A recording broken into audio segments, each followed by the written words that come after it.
The Black Sheep. It was a beautiful, peaceful dawn in the valley.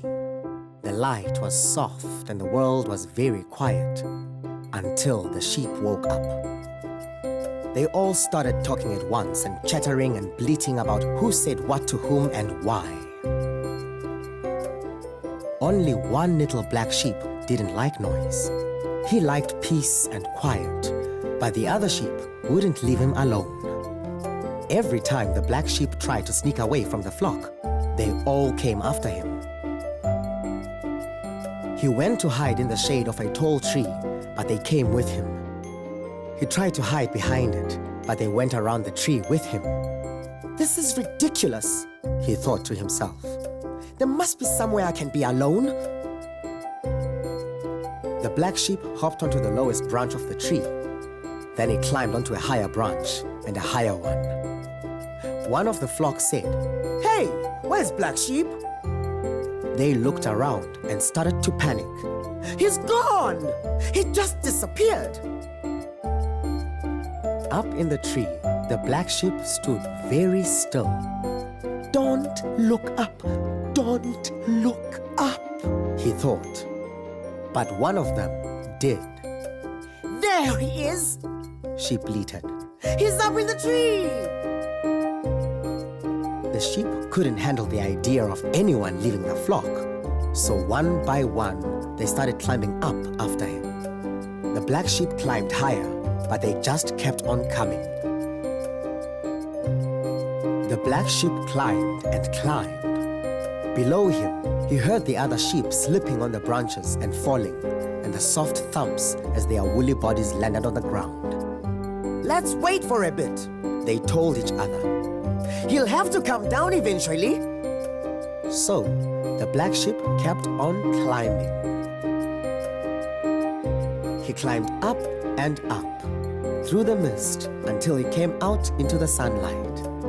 The sky was vast and blue above him. The mist was white below, and there was no sound except for the quiet rustling of the leaves.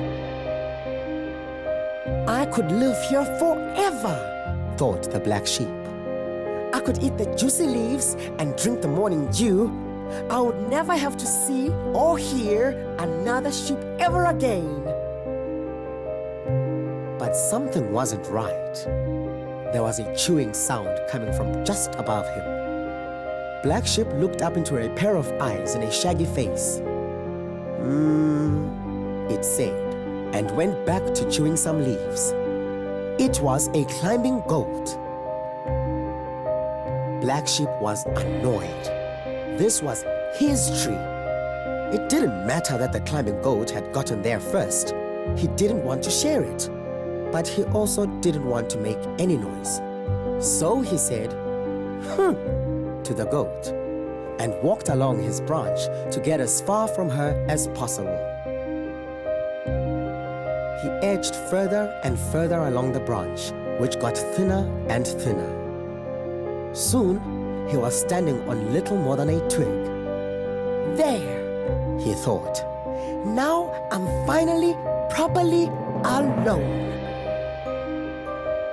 Just then, there was a creak, followed by a loud crack. Black Sheep's branch was breaking.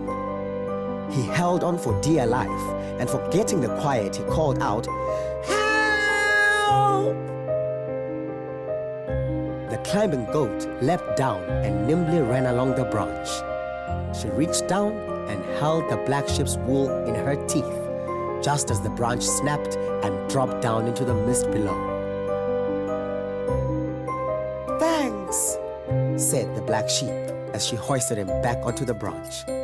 "I'm really glad you're here. Sorry I made so much noise."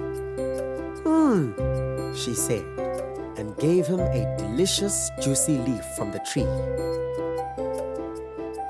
The two of them ate together in silence, and whenever they looked at each other, they smiled. Black Sheep realized that it wasn't so bad having someone around after all. Climbing Goat enjoyed being alone as much as him. And if there was one thing better than being alone, Black Sheep realized it was having someone else around, so they could enjoy being alone together.